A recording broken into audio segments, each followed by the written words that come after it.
So we'll start the meeting. Just want to remind everyone that this meeting will be taped and could be played at a later date, either on RPS or other media outlets. With that, I'll go to the approval of minutes on December 3rd. I make a motion to approve the minutes of December 3rd's meeting. So I get a motion from Chris. Got a second? Second it. Got a second from Julie. Oh, I just lost the list of all the people.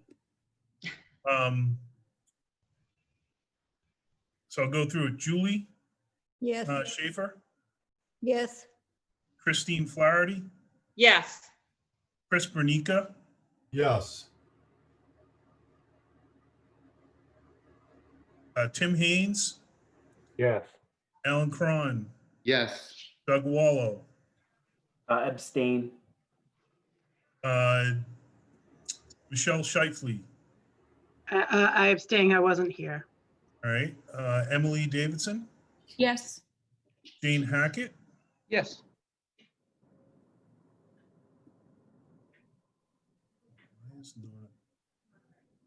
trying to go through, man, I don't know why I'm not seeing anyone else. Hold on, let me hit this. All right, got it. Mark Shawm, Yes. Trish Pierce, Yes. Ashley Cutter, Yes. Jared Valenzola, Yes. and that's it. I'll abstain as well. All right, so those are approved. And Sean, if you want to talk about the approved contractor list. Sure. All right. So meeting minutes approved. Review of the contractor list. So we went through, we had a pre-qualified committee that was Mark Shawm, Alan Cron, Lorraine Finnegan. I don't know who, are you getting a lot of noise through someone's mic? I'm getting, Here it sounds. who's got a hot mic? Okay, there you go. That sounds better. All right. So we had a pre-qualified committee of, it was Lorraine from the architect team, me from the OPM, and Alan and Mark from the building committee. And our job was to go through all of the people who submitted requests for qualification packages to pre-qualify them in order to bid for the project. So we're happy to report we had some good interest. We had 9 general contractors submit. All of those were pre-qualified, and the list is shown here. It's Agostini, Bond, Brait, Commodore, CTA, Daniel O'Connell Sons, Fontaine, J&J, and W2 Rich. Most of the people on the team are familiar with them, have worked with them in some fashion or another, and we're very happy with that list of contractors. And we're happy that they're all able to be qualified for the project. On the trade contractor side, we had 115 trade contractors submitted, and with 101 of those pre-qualified. And there's various reasons that people don't get pre-qualified. Sometimes it's a reference check. Sometimes it's they're not big enough. They don't have the capacity to complete a project of this size. And sometimes it's just there's faults with their package and the way they're submitted. So we went through in great length. There's a lot of work to go through each of these. We went through in detail. We met about them. And afterwards, we had a couple contractors who were upset that they didn't get pre-qualified. So we had post meetings with them. We had meetings with the Attorney General's office and the DCAM bid division just to make sure that we were all squared away. And it seems at this point that we've cleared any hurdles or any issues that we may have with the contractors who we have pre-qualified. So the breakdown is we had 7 masons, 9 miscellaneous metals and ornamental iron, 9 waterproofers, 7 roofers, 9 window contractors, 11 glass and glazing, 5 tile, 4 acoustical ceiling tile, 3 flooring, 6 painters, 2 elevators, 10 fire protection, 7 plumbers, 8 HVACs, and 4 electricians. The one number on the list, elevators, is low. We only had 2 elevator contractors submit their qualifications. We actually had to go back out again per statute and try to get more qualified. Nobody else submitted on it. It's not uncommon. We see this happen quite often where elevators are usually low. Sometimes you get 1, sometimes you get 2, you barely ever get 3. So we'll have to just review the provisions. I believe if their bid is below the estimate and we get the 2 bids and we can do it, otherwise we can, we'll have to just follow the statutory requirements for how to get an elevator, either give the budget to the contractor to negotiate or go out for a rebid. But I don't think it's not a huge concern in the project. It happens all the time. Did ThyssenKrupp ever get in touch with you, Sean? Who's that? Did ThyssenKrupp ever get in touch with you, the elevator company? They did not know. Okay, thank you. So that's our pre-qualified list. We're pretty happy with it. I think all in all, we have good spread across the board. We have good interest in the project, which should yield for better numbers. We just had a project in Sharon go out for trade contractors. It was a $50 million trade contractor package. It came in about 44 million, so about 6 million under, 12%. So we're hoping that the amount of interest in here and the current economy actually helps out the project and helps us bid under our budget. So we're not going to know until later on, but that's the goal. Are there any questions on the trade contractors or the general contractors or the process moving forward? Sean, the only question I have, do you guys have direct experience with any of the GCs that submitted? Let's see. We have done, CTA built Carver with us. And Fontaine, we've worked on multiple projects in Shrewsbury with. J&J Contractors built Swampscott High School. SMA and PMA were both on that. I think it's probably 15 years ago now. And Lorraine, I don't know if you have any other personal experience with. Yeah. So Agostini you. Bacon did one of our schools. I just can't remember right now which one it is. We've worked with them too. Yeah. Yep. Bright Builders came in and finished a job very successfully for us after the initial GC was removed by the bonding company. And then they did some of our Bedford projects.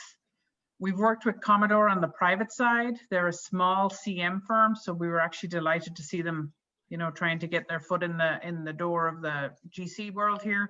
They're great builders, so but they have not done a true 149 before, but they have done private schools and lots of institutional work. We've done lots of work with CTA. We've worked with Daniel O'Connell again on the private side of our business, but not on a public school, but they're an excellent contractor. We've worked with Fontaine, they're fantastic.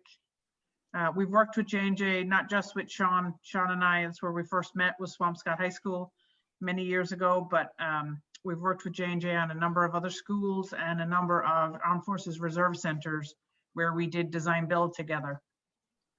And WT Rich, we currently have them on a project in Wellesley.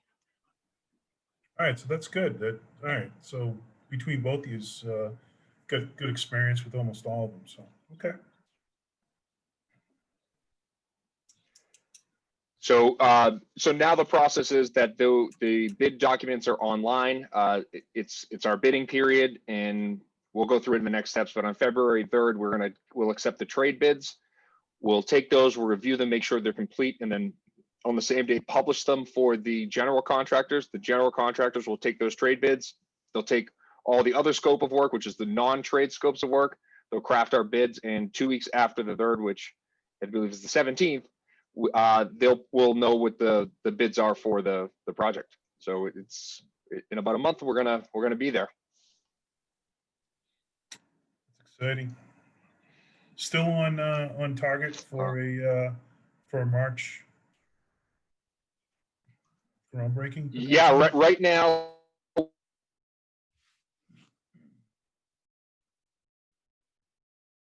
Sean froze.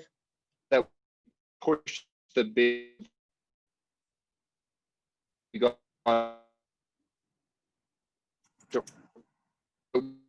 do have some time in there and some contingency set aside. Oh, am I frozen? Well, Yeah. I think you came back. You're going in and out, Sean. Oh, I'm sorry. So to answer your question, we're on target to hit those dates. We've had no holdups thus far. All right, good. We could get held up with a bid protest as part of the bidding process, but we could, yeah, that's all. We do have some contingencies and some time set aside for that. So March, right now, I think March 24th is our breaking ground date. All right. So invoices, just a reminder, this is 2 months worth of invoices. We had a meeting early December. We haven't had a meeting since then. So this would be the December invoices and the January invoices. There are 2 invoices from SMMA. There are 2 invoices from PMA and 1 invoice from Gatehouse Media, who is doing some of the advertisement for the bids, which is required under 149 process. So there's no vote required here. It's to be reviewed by the committee, and if there's any questions, I'm happy to answer them. We are on budget. As part of the package that I sent out earlier, you can see our budget, the budget details, the cash flow. And if you had any questions on that, I'd be happy to answer as well.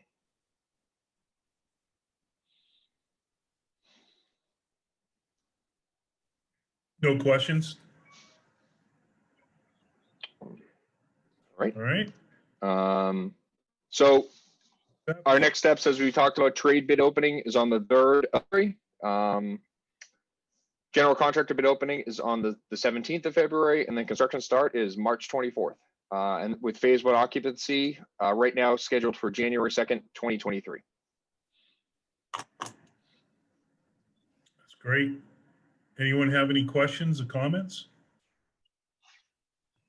I just have one quick question. It's Trish. How, with the bid process, do you go with the lowest and best? How does that, if you could just give us a quick rundown as to how you pick the contractor? So as far as the general bid goes, we have to take the lowest responsible and responsive contractor, which means it's the lowest price that fits all the criteria. So they have to, all the criteria that's in the bid, they have to fulfill those requirements, and they have to make sure that they show that they fulfill requirements in those bids. There's certain statutory requirements of documents that need to be submitted, and the way they submit their bid. And as long as all that checks out, then we go with low price. Thank you. On the trade contractor side, the general contractor can actually pick the not lowest trade contractor if they want to, but their bid is crafted as a total package bid and sent to us, and we will pick the lowest responsible and responsive contractor out of that.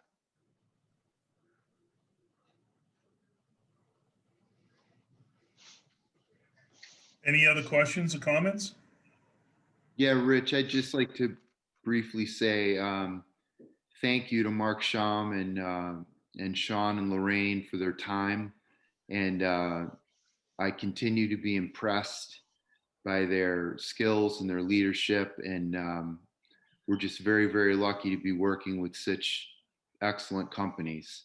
So I know that there are many, many trailer meetings ahead of us in our future, and many challenges that we're going to be facing, but I continue to be impressed by both of you, and I just want to say thank you again. Thank you, Alan. Thanks, Alan. Thank you, Alan. Thank you, Alan. We're happy to be here, and we're very, very excited. We're really looking forward to this project. It's going to be awesome.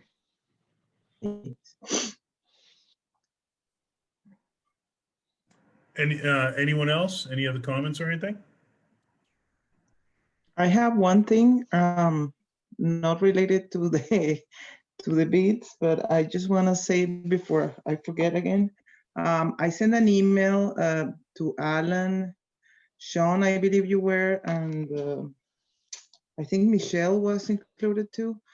We need the hours of operation for the rebates from the power company. We need the hours of operation of the school, not only the main school hours, but the early drop off, the late, if there's after school program, and also if you use the school or when you use the school in the summer, we need to have, some time criteria they're asking for. So if you could, send me that information back, I'll appreciate it.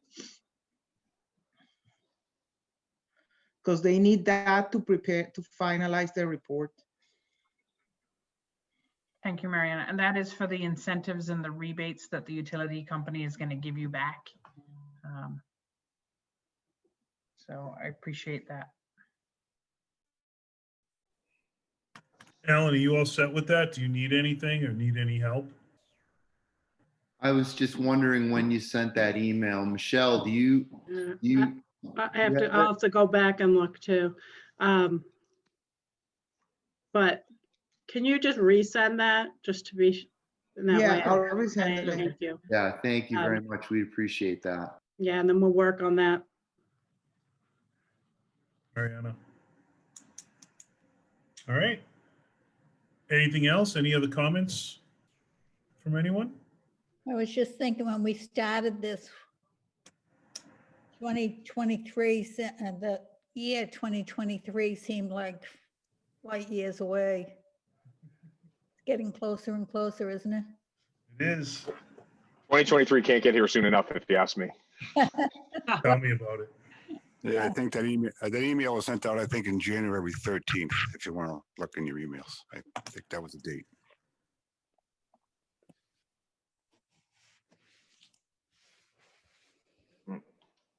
So if there's nothing else, Sean, anything else on your end? No, I'm good. We'll keep you up to speed on the bid opening dates. We can send out an update to the committee when the trade bids are open to let you know where we're at with that. And then I assume we're going to have another meeting right around the time of the general contractor, but we'll send out that update as well. Okay. Lorraine, anything from you at all? Nope. We're working on some bidder questions, which is normal and traditional. So we're happy to have them. We did have a pre-bid meeting, which was kind of funny. It was my first virtual pre-bid meeting ever, but we did have quite a few attendants. So it's a lot of news for a new project, new processes for us this year, but everything's going great. All right, with that, I will take a motion to adjourn. Rich, when's our next meeting? So, Sean, we still on for it would be February 18th, or do you want to do, based on the bid, should we try to do something different, or? February 18th is, I believe, school vacation week. Yes. So if that causes problems for people, I have no problem logging in at 4 o'clock, but I know that some other people might have issues with that. So Okay. it's either, I mean, we'll know who the my apparent kids low are bidder all is. out of public schools now. Yeah. Well, mine are just in this year. This is the first year my daughter's in first grade, so it's the first year I've actually had to care about it. But yeah, I mean, we can hold that date if it's better for people, but we will know on when. I mean, the way the bid opening works, Mariana, I see you waving your hand, so the way the bidding works is on the 17th at 2 o'clock, they get released, and everybody, including all the other contractors and people, know. So we'll know on the 18th. So I don't know if Mariana, did you have something to say? I was talking, but I was on mute. Okay. I think she was saying. What I was going to say is we were going to have the bids the day before, so if people can make it, it might be, a good discussion. Yeah. I mean, obviously, if you can't, I get it, but being the day right after, it's a normally scheduled meeting. I think it will be exciting to get that information. And at that point, we're virtually 5 weeks away from breaking ground after that meeting. So let's plan on having it, the normal on the 18th at 4 o'clock. If something comes up that we have to change it, we can certainly do that. If anyone does have a conflict because of school vacation, let me know. And, if we have to work around it, we'll do that. All right.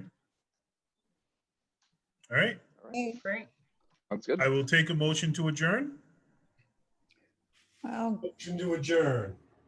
Got a motion? Got a second? second. Got a second. I will do a roll call. Why is this not? Wow. Chris Bernica, Yes. Julie Schaefer, Yes. Christine Flaherty, Yes. Emily Davidson, Yes. Ashley Cutter, Yes. Alan Cron, Yes. Doug Waller, Yes. Jane Hackett, Yes. our new commissioner, Jared Valenzola.